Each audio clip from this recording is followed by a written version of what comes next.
Ladies and gentlemen, welcome back to another edition of the True Life Podcast. I hope everybody's having a beautiful day. I hope everybody is living the dream and got to wake up next to the person you love the most. And if not, I hope that you realize there's a little bit of a miracle waiting for you. I have an incredible guest today for you, the one and only Anastazja Gajkowska. And she's a multifaceted, talented individual whose work spans psychology, filmmaking, authorship, and acting. As the CEO of Expose Network, Anastazja is dedicated to creating a supportive community for individuals who have endured the trauma of toxic relationships.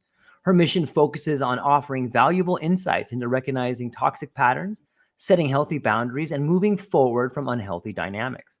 Based in Los Angeles, California, she's also affiliated with Expose Productions and the Universitat Oberta de Catalunya.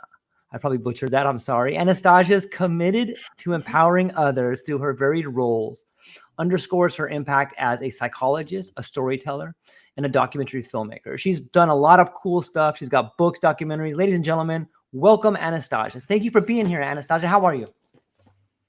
I am amazed of your Spanish skills. That was awesome. Universidad de Catalunya. You done it great. Wow. I'm like, where did he did you did a great job. Thank you for that. Well, That thank feels you. good. I appreciate it. And I think that you have equally done a good job in helping people begin to understand the nature of some toxic relationships. And, I didn't give you a whole lot of a background. I wanted to save some space for you to give an introduction into, what your documentary's about, what your book's about, and how do you want to introduce this idea of relationships, this narcissism and these relationships that's going on? It's very simple, I think. We make it complicated, but it's all about love. And loving means being good to yourself. And the movement is, hey, if you had a story, like there was a chapter in your life, you allow somebody to hurt you in any way, emotionally, sexually, physically, financially, then you have a story. And your story is a message. And the universe waits to hear that message. So it's really simple. Sounds simple, but it's a lot of work. That's why I provide the community. We have Facebook group, and you are invited to join, so you don't have to do it alone. What I found really helped me in my healing journey was being around another woman who experienced what I experienced, and that's the only woman like Crystal Beha. She's amazing. You have to woman like Marisa Rico. That's another author, and many other women of the pivot who made it easier for all of us. So, and easier doesn't mean that you still have to do the work, which means all those, I'm here on the show, but I have my ups and downs, and I work a lot through my shadows, from feeling inferior and not good enough. And it's just kind of playing with that a little bit and celebrating it when it comes. And that's why I feel like having the tribe and the group and the movement, like you can see those faces, those are the people who actually did share their stories, 88 people from 6 continents. And I asked them 5 questions. And I need to get a sip of water. Yeah, handle it. It's getting hot here. Yeah. So, and as well, experts, that's what I wanted to say. We have Lisa Romano. She is a worldwide expert in narcissistic relationships and healing codependency. And Alexis Nee, she's a relationship coach. and Flora Ong, she's a dating coach. So and many others names, experts who are talking about the healing of your body, the healing of your psyche, the energetics as well in it, and the healing of your sexuality, and then thriving. That's my favorite word. Which what it really is, it's, you know, it's what you make it. It can means many things, but for me, in my perspective, it really truly means being able to share your story and release that shame within it, and allow yourself to receive the love you craved when you were, back 10, 20 years in that situation, when nobody came, when nobody cared, when nobody was there for you, when you were so much disconnected from who you were, that you are able to almost go back to that moment, embrace that part of yourself who was there left alone, and connect with her or him. And you can experience, another layer of the healing. Yeah, you bring up so many incredible themes. In the documentary, I've seen some shorts on your YouTube channel, which will be linked down below. It really dives into the depths of different perspectives and understandings. And I love that you have weaved your own sort of experience in there, because I think there's some real truth that comes from the person who has the lived experience of it. And in a previous conversation, you had mentioned that on some level, you think that there is an attractiveness on some level. The person who feels they're not enough attracts the narcissist into their life. I was wondering if you could maybe explain that to people. Yes. Thank you for this question. So I had to learn this as well. And first, when I heard it, I felt like a lot of resistance. And I like, what I want to say is that pay attention when you feel resistance to, like, what makes you like, no, because that many times it's something what you might want to really pay attention more towards. So when I was doing the documentary series, someone mentioned to me, hey, being in narcissistic relationship, it awakes you. It is like the calling of the universe to be the best version of yourself. And part of me was like, interesting.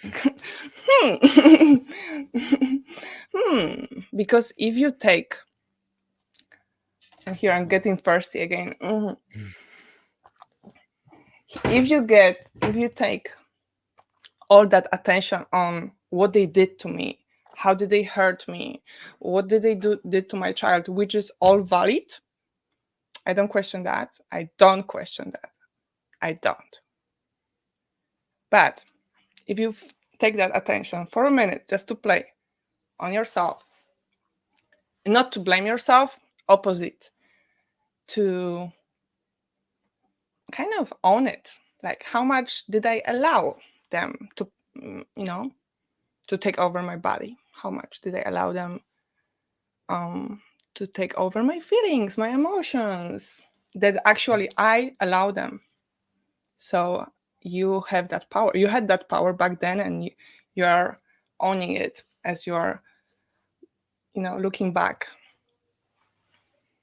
And, that's a question for the audience.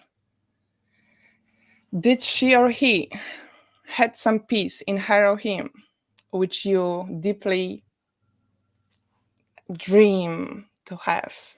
or like embody it. Maybe that charm, maybe that charisma, maybe that confidence, maybe some part of them which you felt so drawn at the very beginning, which you long so much to be more of.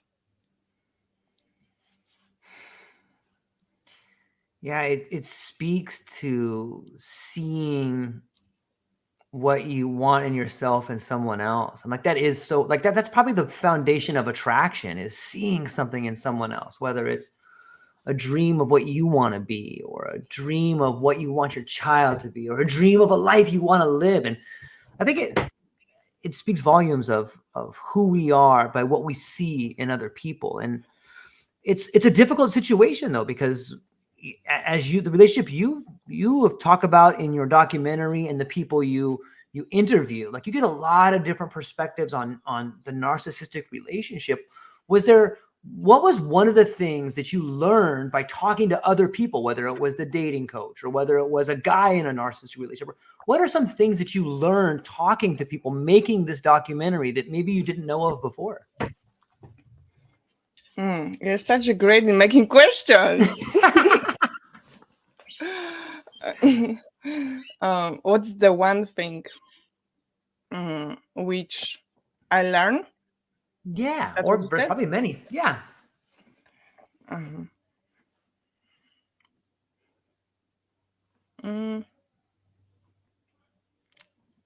That we are all the same. I think that's what I learned. That we do have so much in common. When I say the same, it's,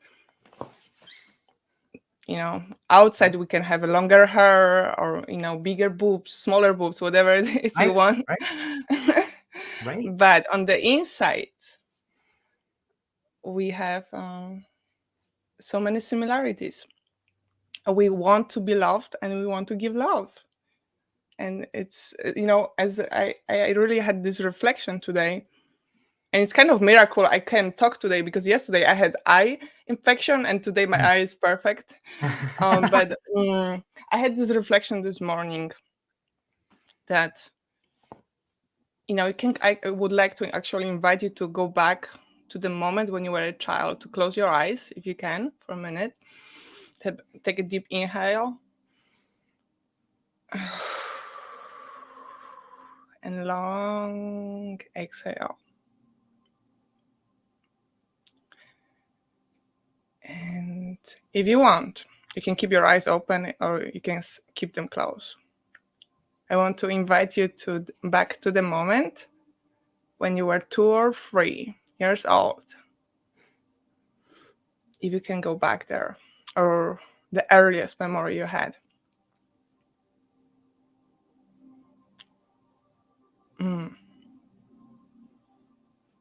And see that child. And could it be that that part of you, all what it wanted was love? To be loved. And something through the years of being on this earth disconnected you from that conditional love. And somewhere we thought maybe it's stupid. Maybe love doesn't exist. So I get to take some drugs, take alcohol, have sex, do something to fill up that need.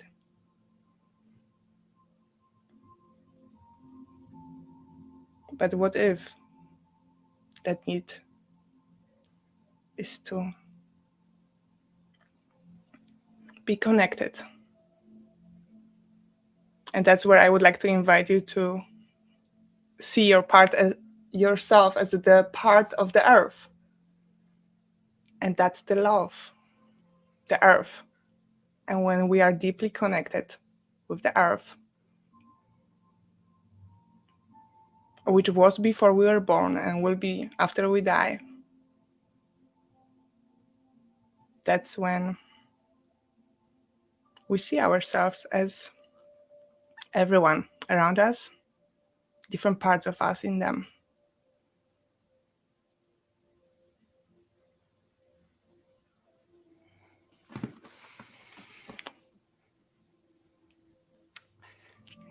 It's beautiful. It takes me back to a time when I was a kid, and it definitely makes me think that we're all part of the whole. And when you realize that you're part of the whole, you're able to, on some level, get out of the narrow view that you matter so much. And maybe that's what narcissism is a desperate need to want to be loved on some level. And that's why you only love yourself, is because you've never been loved before. Is that too far of a bridge, you think? Say that again, that you only love. Yeah, how do you define narcissism? Like, is, and on some level that makes me think someone that has been without love for so long they can only love themselves. Do they really love themselves? Maybe they don't know how. Mm-hmm. What do you think? I think it's a good question to ask somebody who in some way identified themselves with that. Yeah. But I'm not really like expert on this topic. Right. So I don't want to say something what others can perceive like this is the truth and this has to be like this. But I can say that any personality disorders has been created because of some trauma, some disconnection. And as a result of that, we have the what you call, histrionic or bipolar personality disorder, or schizophrenic, or paranoid, or you mentioned narcissistic. And the research shows that many of those adults, they had really tough childhood when there was a lot of expectations and they couldn't meet those expectations, or the opposite, there was a lot of praise. But there wasn't really unconditional love, which is like, no matter what you do, I'm going to be with you. That factor wasn't there. So they created their self-worth based on either earning it or finding it as the extension in somebody else, just like their parents somewhere. Yeah. So you have this kind of persona, this kind of persona who we see on the outside as, of course, they love themselves. They look like, but that's the human brain and how we create biases. Based on, there's this phenomenon called first impression, right? Like based on we meet somebody and we create right away the feeling if we like them or we don't. And then there's something called cognitive dissonance, which basically two beliefs cannot exist together. So if I see somebody as, great, charming, then if they show me a little different side, then I will be more into, oh, maybe he had a bad day.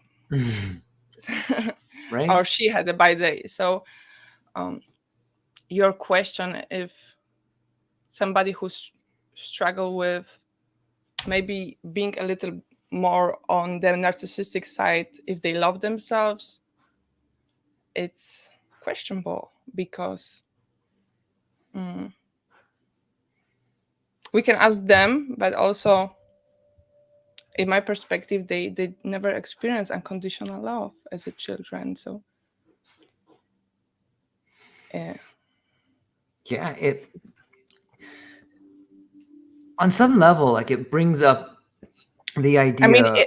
Yeah, go ahead. yeah, there is this I know this picture when people talk about narcissism, like the flower, right? Like they look at the mirror and they like are so much in that love, and it looks like it's love, but that's another question, the conditioning, all Hmm. that glamour, all that facade, which social media and Disney and all those things, they really brainwash us, Yeah. and our brain thinks this is love. So what's love for you? What does it mean to love yourself? Maybe I ask you that. That's a great question, and I on some level, I feel like the words we've been using for the last few millennia, maybe not millennia, but the last few generations are evolving. Our ideas are evolving, and we use the word love, but it might as well just be called magic because we don't really know what it means. For me, love is the willingness to sacrifice yourself for the well-being of someone else in times of tribulation, in times of stress, and willing to do things for them in hopes that it will be reciprocated. And you can't always know. Like maybe a lot of marriages fail, a lot of relationships fail for a lot of different reasons. And sometimes people talk about falling out of love or falling in love, but for me, it's almost a feeling that you get when someone sacrifices for you as much as when you sacrifice for someone else, and it's being part of something bigger than you. But that's not even it's still kind of a messy definition. I don't think that there's the accurate linguistic pathways to describe what it is. And so we fall into these traps where maybe we love someone the way our family taught us to, but they don't reciprocate it because they were never taught that way. Relationships are messy and they're hard, and a lot of relationships fail. I've lived in the United States my whole life. I've toured to different countries a little bit, but I haven't lived in other countries for more than a year. What do you think? Are relationships different in different countries? You've lived all over the world and you speak multiple languages. And have you encountered different cultural ideas of love in different parts of where you've lived?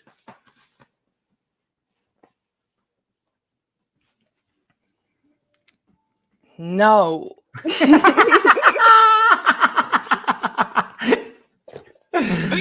No. The answer is no. Next question.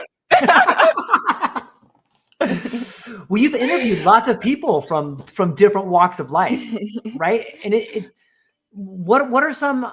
I know that you've spoken a little bit about grooming, and I've seen some of the shorts that you've been putting out on your YouTube channel, which I think are phenomenal. Not only is the style in which you're dropping the documentary phenomenal, but the actual sort of information in that documentary is amazing. And I like listening to the individuals talk about what's happening to them. And part of, I don't want to give away too much of the secret sauce, but they talk about grooming, and there seems to be something similar in everyone's story about the beginning of a relationship that kind of grooms them to be in this dysfunctional relationship. Maybe you could speak to that a little bit. Yeah, I just wanted to attach Yeah. some answer to your previous question. Yeah, So, of course.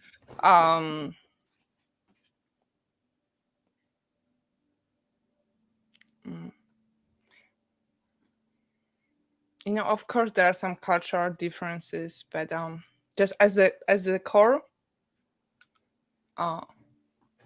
as I live in different places, it's just the same need of love. Just very simple, of giving love, and we all have that need.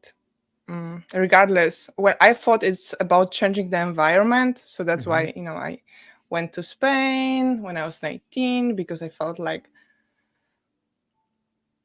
I think it was just a fight and fight mode, me trying to survive. And there's this fake belief we might have that the different culture might bring something up.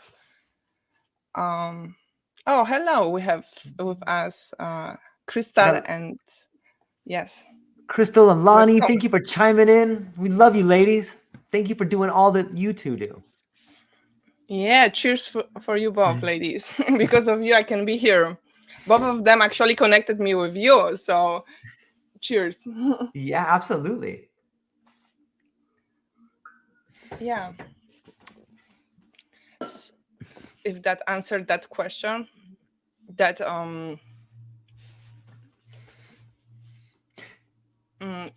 that I had this fake idea that I might go to Spain or live in Denmark. I was living there for a while trying to get my design degree. I thought I would be a designer. So it all was just kind of desperately me, myself, trying to find meaningful life, And it's nothing wrong with traveling and having those experiences, but as I moved to States 5 years ago, and I had still the need, okay, now what next? Maybe I should move to Australia, maybe I should go to New Zealand. And it was almost this, like 4 years, and that's it. I need to shift to different place. Like I couldn't put my roots. There was something there around that, searching, like Viktor Frank talks about searching for some meaning Right. outside of me, when truly all of those experiences opened my eyes in many ways, because I came from a little village, less than 1,000 people in Poland. So I grew up around animals and pets. And I had no fun until I was, I think, 14 or 15, which I think is a blessing for me. um, so it really opened my eyes on how life can be and who I am and who we are.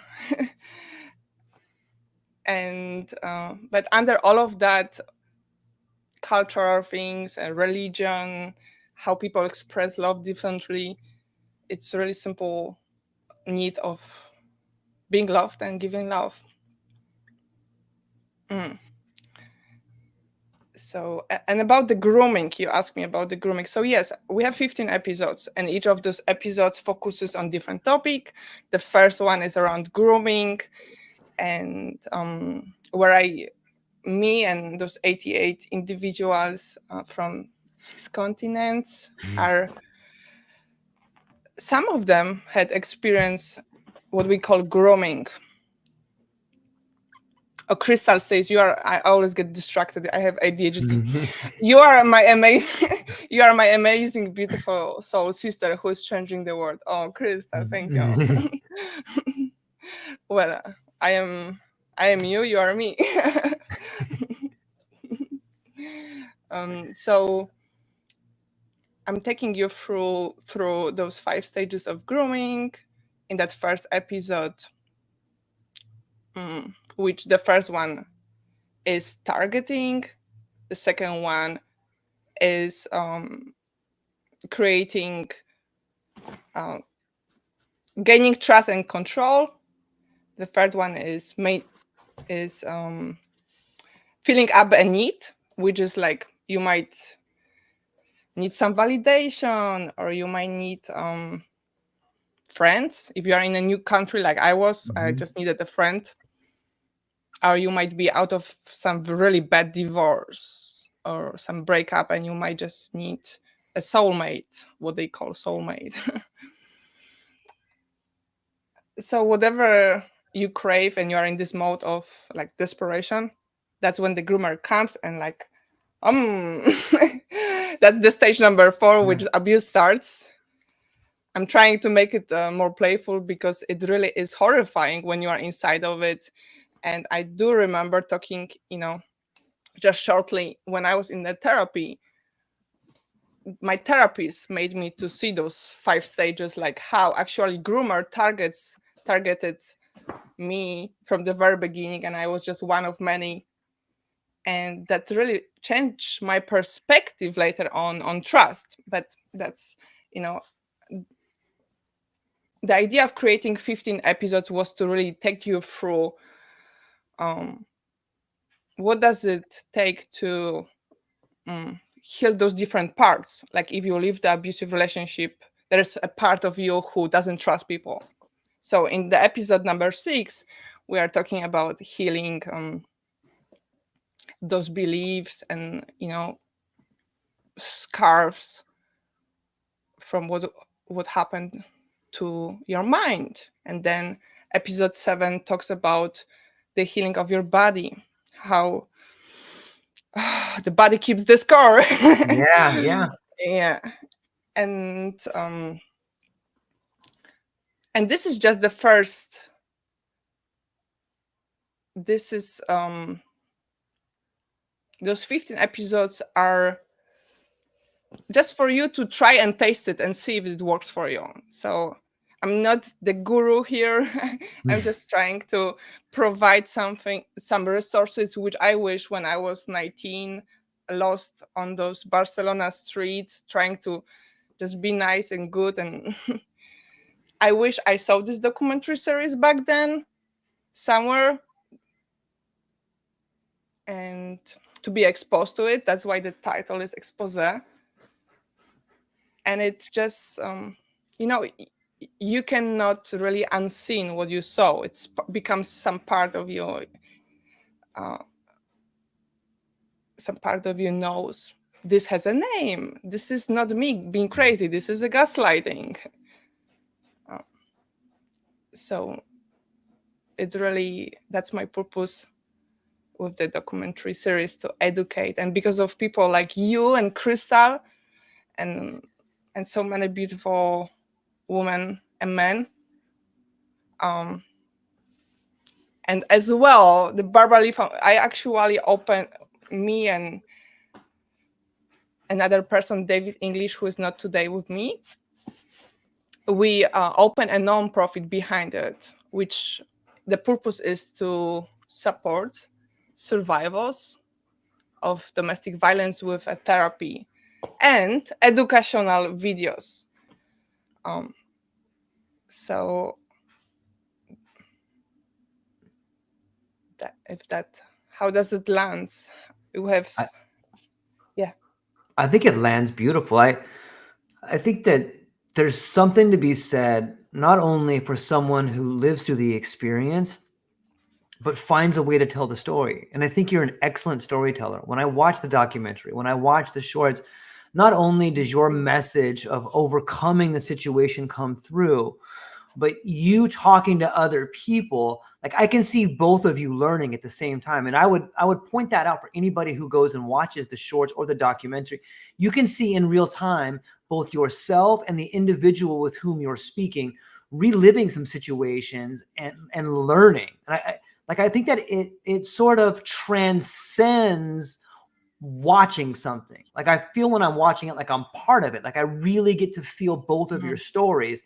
And I think it's therapeutic in some ways. And maybe that should be part of the nonprofit. Maybe someone that comes to the nonprofit, or maybe a part of therapy for people that have been in a tough situation, is making a film about it or reliving it in a third person point of view, because now you're giving a new awareness to the situation, one that you can see without shame and one someone can experience without shame. It's almost like a whole new form of communication. And it's very unique to what you're doing. And from the way you've dropped out each series in shorts to the meaningful communications you have behind it, like I think you're a phenomenal storyteller. And I hope that more people will go and watch it, because I really think that more people can learn from it. So yeah, you totally answered the question. What do you think it's therapeutic? Have you found it therapeutic to go and make this documentary? And has it changed the way you see relationships? Yes, on so many different levels. Yes.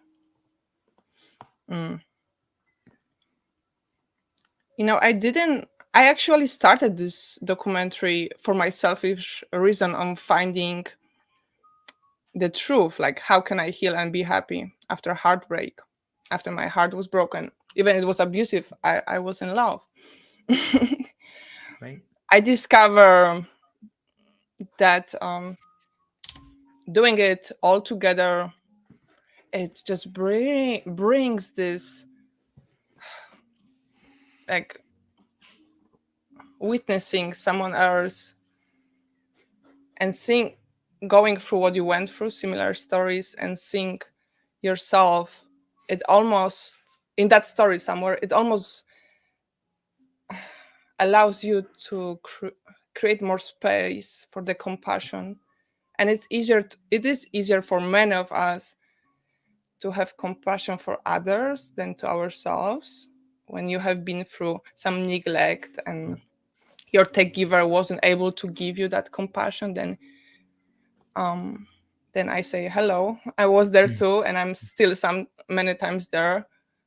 So doing it in a community of another woman and man, it's the exposure of that, I feel like it can change everything. For me it did. I just realized it's okay.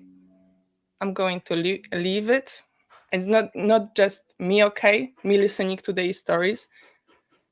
There were moments of them crying and them sharing, oh, this is my first time ever I'm sharing my story.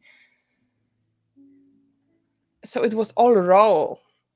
And I had no idea how am I going to really put it all together, which at first I thought it would be one episode, but then it was, it became something else out of it. But to answer your question, I feel like it's very therapeutical and we should do it more and more often and more often. And because it's like us doing that, it creates that space for another or someone else, for them to allow themselves to to be vulnerable and to be raw and to cry or to scream or whatever it takes to get it out. And when you were a child, probably that anger and wasn't allowed, or you couldn't get too excited, or you couldn't get too angry because there was some punishment. So being able to do it all in a tribe with the, I'm here, like connected. Yeah, that's the movement, which I say it's not my movement, it's our movement. And that's the movement I invite all of you to join if you have experience, if this message resonates with you and you have experienced some trauma and you would like to share it in a safe space and really being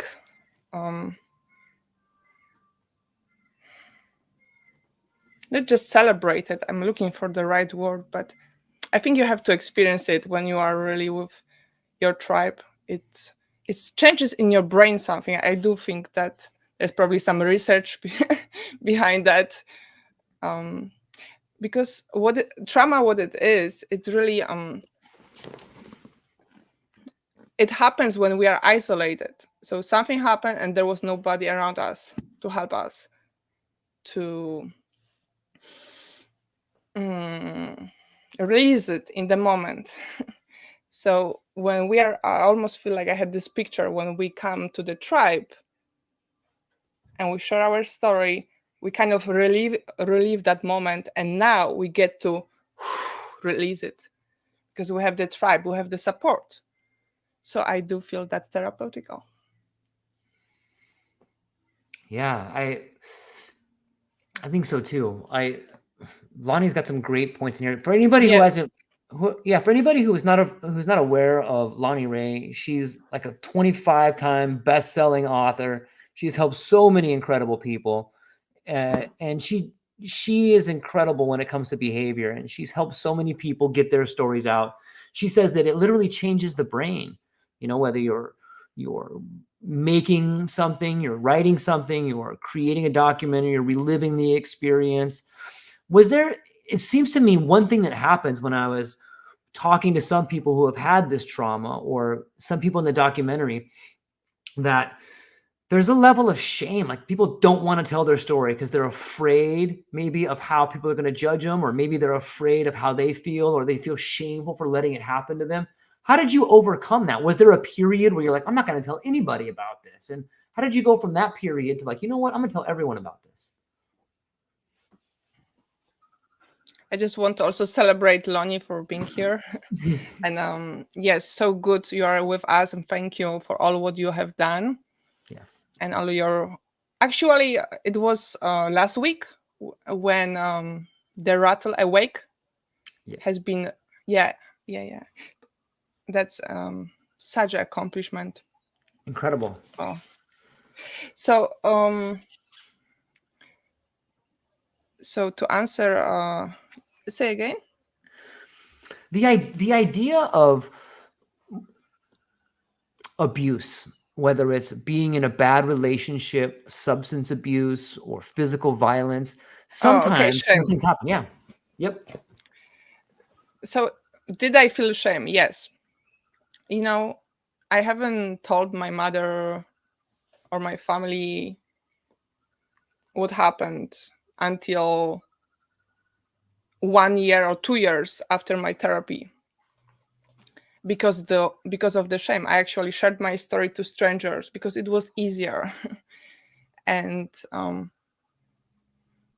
shame, Brené Brown talks beautifully about shame, and I think it's they say it's the worst feeling ever to have, but I feel like maybe it's the best one. Maybe it's the one you get to play the most and expose it. And it's not going to feel good when you do it in the wrong environment.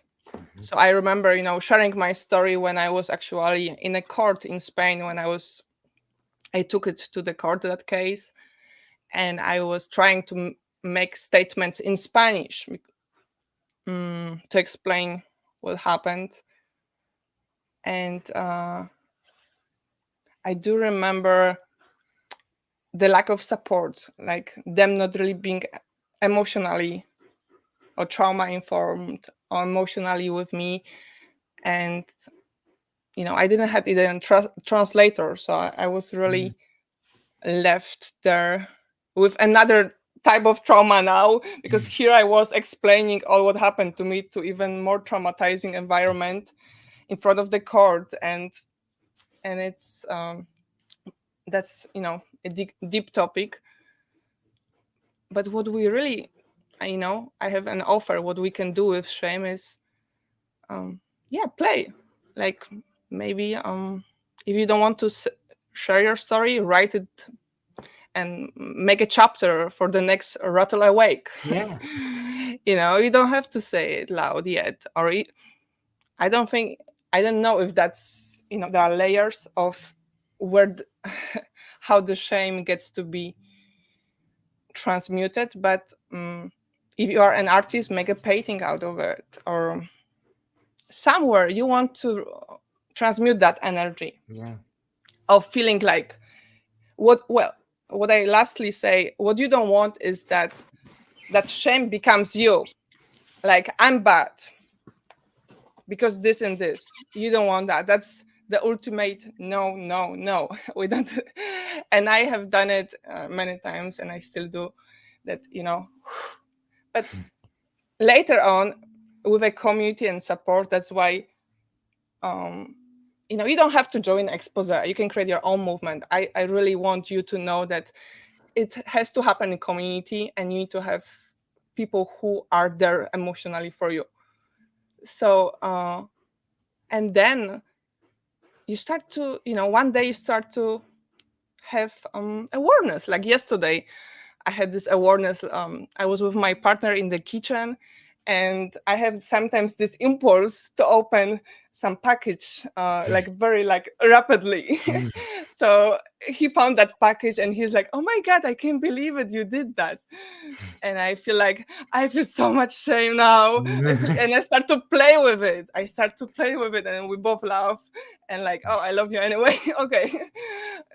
um so it was just, you know, the moment where I just allow that, and it really is like us allowing ourselves to feel it and play a little with it, and it transmutes, it goes. It's like a wave, kind of like every emotion comes and go, um but I do understand that it can make us stuck, and Mm. that's why we need community and people around us to, we can open up and say like, hey, this and this happened. And sometimes, you know, it just opens some possibilities when we feel like trapped in that shame. Because I do know, you know, I understand why people don't talk about domestic violence, because I was there too. But those are the steps, baby steps we take toward expressing. You don't want to keep it. That's the idea. Express it, get it out. Go and dance, shake it. Use your body to get it out of that nervous system of like feeling it like it's you, it's me, like having nightmares and not being able to, you know, eat and sleep normally as we all um, should have, you know, ecstasy. Feeling more of that instead of that, you know, holding that inside of us. Do you think it's a learned behavior? Like when I look back at my childhood, my parents got divorced at a pretty early age. And I remember having some difficult situations where like I was molested as a kid. And I remember like my parents not doing anything about it. And like I had to carry that with me for a long time. And like to this day, sometimes it still bothers me. They didn't do anything. You know, do you think that when poor things like that happen to people, like that is something that they now look for in a relationship on an unconditioned level? Like you've been conditioned to realize that there's no consequences for you when something bad happens to you. Do you think that that plays out in adult relationships, and that's why a lot of people maybe seek out relationships that are maybe not the most healthy? Well, first of all, I want to celebrate you for sharing it, because you as a man, it's so hard for men to talk about sexual trauma, because Yeah. you're supposed to just man it up and don't talk about it and just be cool and come on, you know. So there's even more, I feel like I'm happy I'm a woman. Almost like it's kind of easier for us to talk about, you Right. know, to be in that role of like, yeah. Yeah, it happens to everybody, I think, you know, and the more people that Yes, talk about it, the better everybody. we are. Yeah. So to answer your question, as the ultimate and only one answer,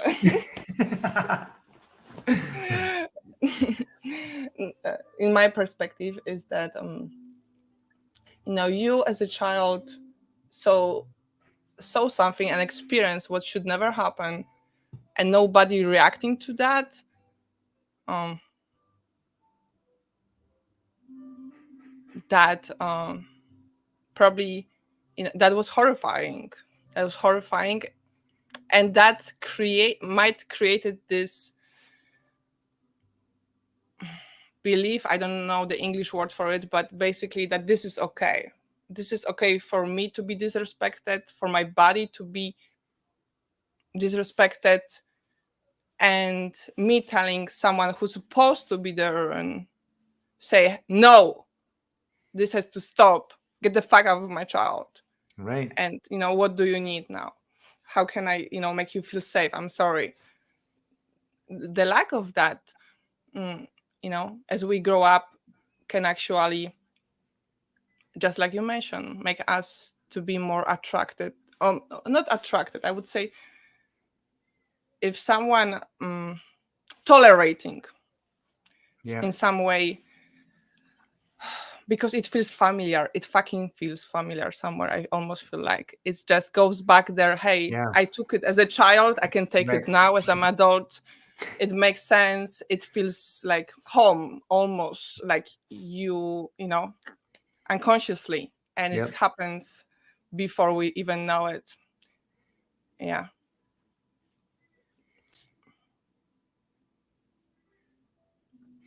I think that happens to a lot. Like, it doesn't have to be that form of extreme of abuse, but those things that happen to you with a child, they build a familiar foundation for those cycles to repeat later in life. And unless you get to a point where you can talk about it, you're aware of it, you can confront it, then that cycle will repeat unconsciously. Like, it's imperative. And I love what you said about paying attention to resistance, because it's so true. Where you find resistance is where you need work. You know, the same way we use resistance to build our muscles, so too is the resistance we find in life trying to help us overcome situations. But you have to be willing to confront it. You have to be willing to be like, okay, there's resistance here. What is the problem? Is it me? Is it the relationship? And you have to ask the difficult questions. And sometimes that difficult question can blow up a family problem. Sometimes that difficult question will force you to go back to being 5 and reliving difficult things, or sometimes that question will force you to go back and revisit things. But that's where the growth is, right? Like, that's where the growth is.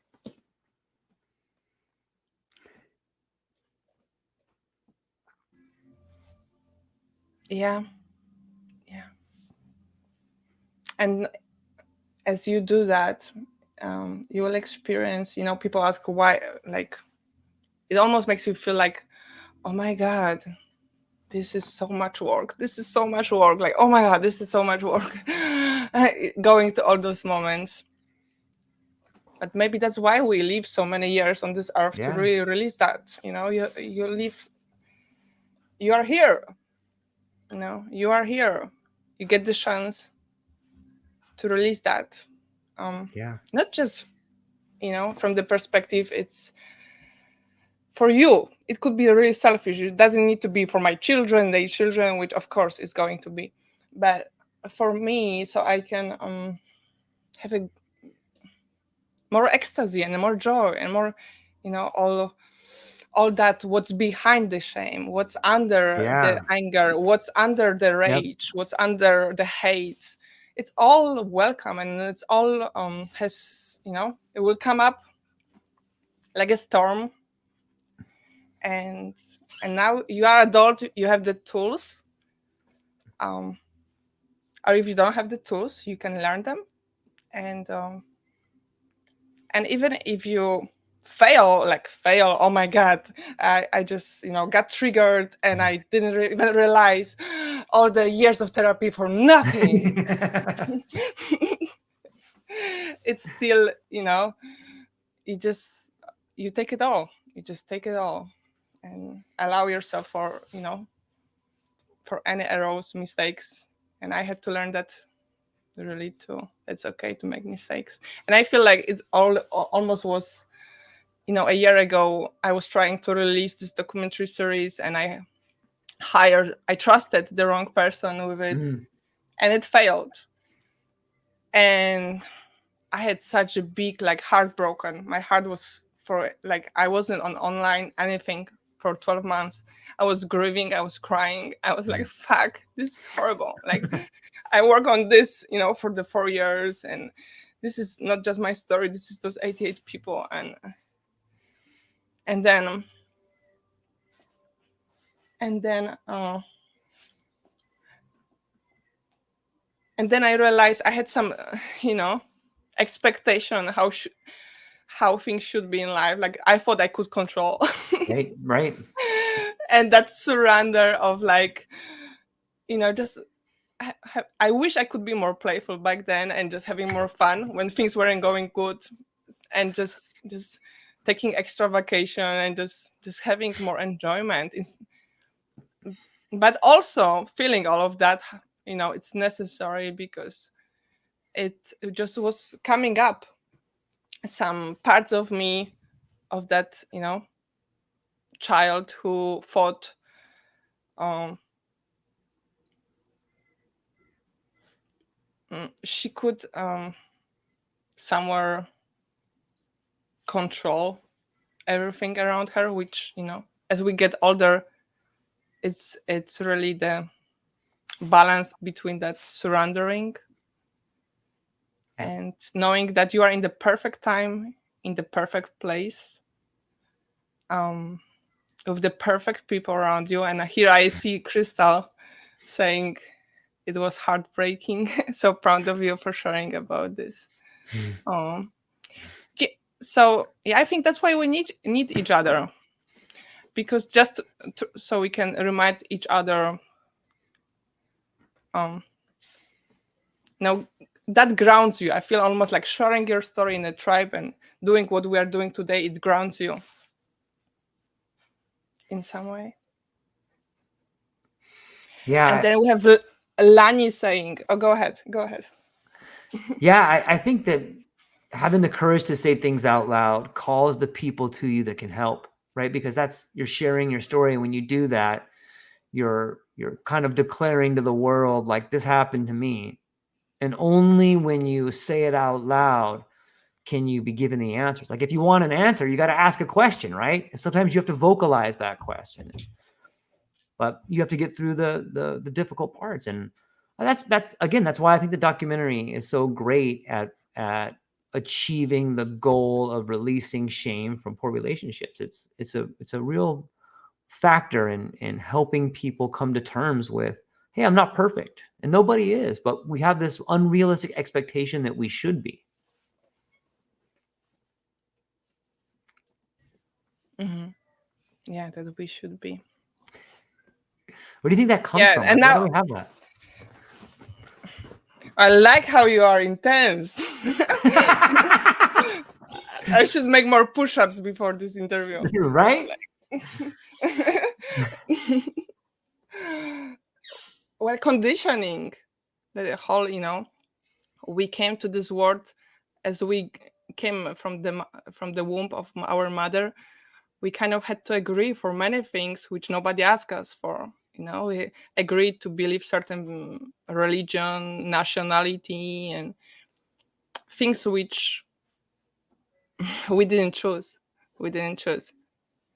And certain way of being brought up, like you should be perfect, like you mentioned, which I relate with as well. And it's all kind of designed to keep us like kind of in a box almost, right? And where we get to suffer alone and eat dinner alone and cry behind the doors with nobody knowing. And it's that separation which I feel almost like a little bit, it might be related with not enough women to bring in the world. And when I say women, I'm talking about, the female energy of deep care and why we do what we do. I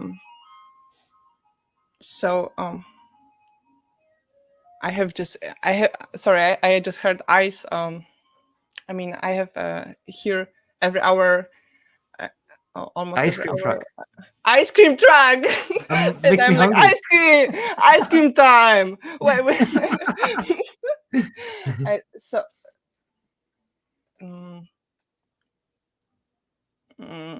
Those ice creams are tempting. Yeah, right? Brings us back to childhood, right? There we are again. So that conditioning, it's now we have a choice. We're adults. We can see it. We can name it. It has a name. We get to play with it and kind of play with the reality. That's what it is. That's we all do. We all of us has this reality which thinks that's the way everybody feels and thinks, and they have to agree with me. Of course, my thoughts are like, this is I lived here for 60 years. I worked so hard to make sense of this, and now the world is maybe it's not oval, maybe it's in the shape of the heart. I don't know. Have you seen it? So it's a really calling, I feel like, nowadays, of the female energy to come back and connect with the earth, and all of us, like you invited me today, just being together,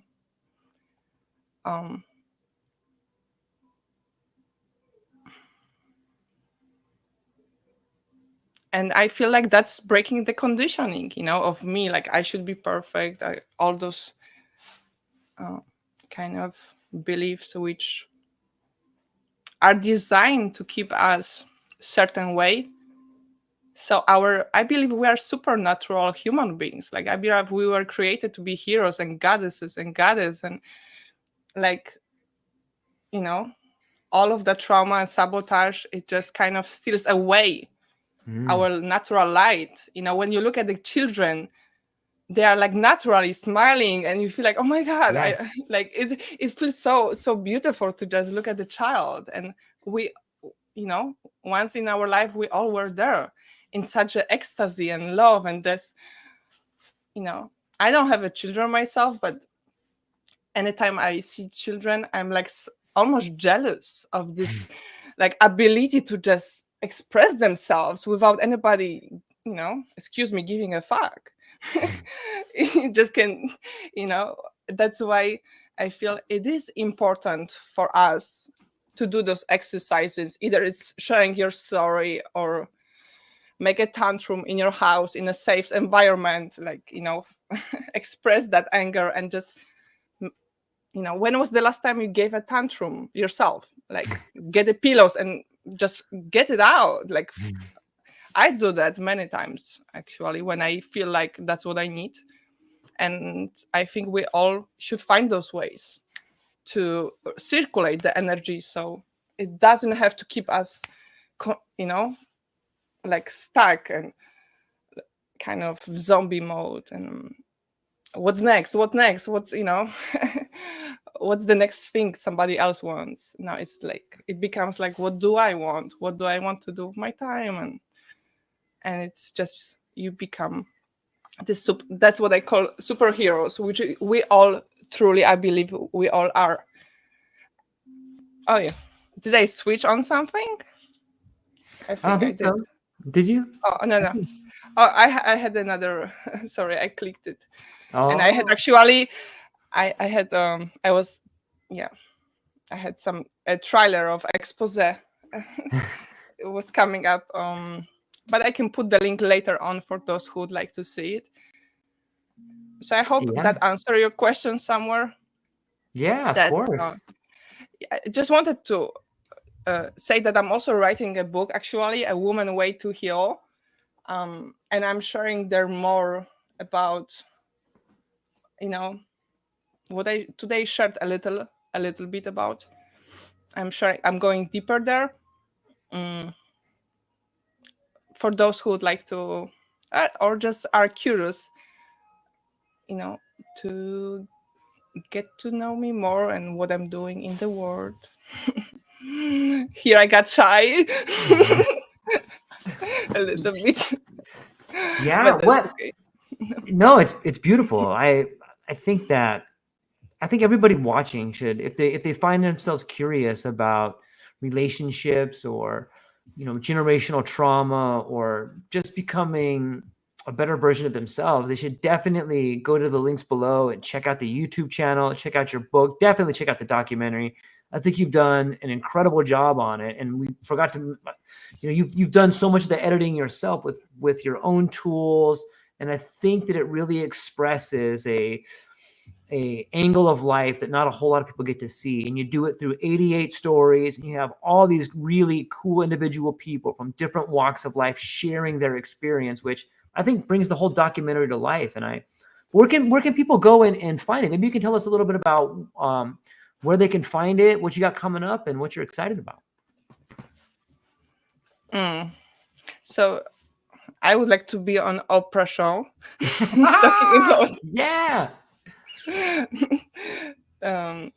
So that's where I'm going. You can go to exposenetwork.com. exposurenetwork.com, and there you will see the trailer, and the trailer, goes to YouTube. And please subscribe, because one of my dreams and many others is to get 1,000 subscribers. Yeah. Yeah. And so it really helps. This is just the first expose. I want to continue creating documentary story series, and and that will be great to just click it. So you can continue watching other episodes and another series, and just stay connected. Yeah, I agree. I think that this is the first of many documentaries, and I think that people will truly enjoy it if they go down and check it out. Go to the YouTube channel, like, share it, subscribe it. Thank you to Crystal. Thank you to Lonnie. Everybody should be checking out the Rattle the Wake book series. Phenomenal. And hang on briefly afterwards. Anastasia, I still want to talk to you briefly, but to everybody else, thank you so much for hanging out with us today. And I just wanted to add it that I started it with absolutely with no camera. I use Zoom. Most of my interviews were, this girl is crazy, she used your Zoom. Of course she did. She was resourceful. Yeah, of course. But later on, so I'm sharing this because you can make your own documentary too. You can use your iPhone. You can, if there's a certain topic you want to spread awareness, and that's actually for a while I was trying to do this in schools around me, like teach children that they can share their story. Make a documentary, but right. but I wasn't really, like, the doors were closed for me, because those, maybe they will be open later. Maybe when I have more, the